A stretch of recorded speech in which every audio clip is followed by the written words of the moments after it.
Mukhang totoo nga po yung sinabi ng isang astrologer na magiging mahirap para kay Sara Duterte ang taong 2025.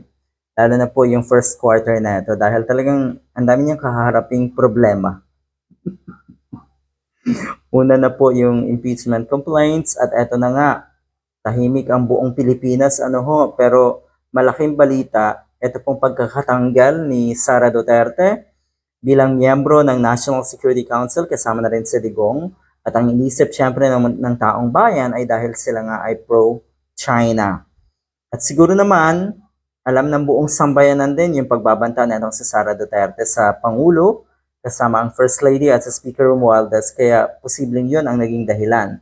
Pero sabi ng ilan, eto sana ay matagal nang ginawa natong si PBBM. Noon pa man, noong nakaraang taon pa daw sana ginawa, natanggalin sa bilang miyembro ng National Security Council itong mag-amang Duterte dahil sila ang totoong banta ng ating seguridad.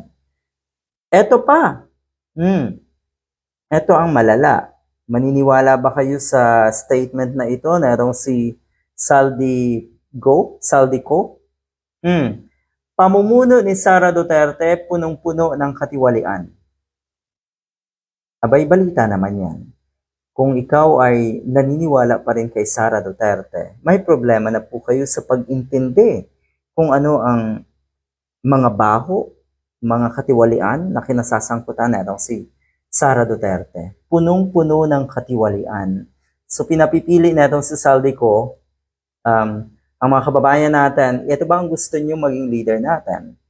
Yung isang leader na allergic sa transparency. Takot na pag-usapan ang kanyang or kung paano ginastos ang pondo ng isang ahensya katulad ng DepEd at OVP. Ito ba ang gusto niyo maging presidente? Sabi dito, OVP, DepEd, Davao under Sara Duterte riddled with 100% corruption. Pinaka-corrupt ang ibig sabihin. Do we want confidential funds like those in Davao City, DepEd, or Office of the Vice President under Sara Duterte? Which were riddled with 100% corruption, or programs like AKAP with zero corruption.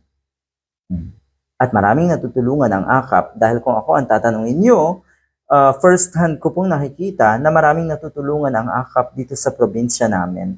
Iyan ay isang programa na sinuportahan ng mga kongresista, programa ng DepEd na sinuportahan ng DSWD na sinuportahan naman ng mga kongresista.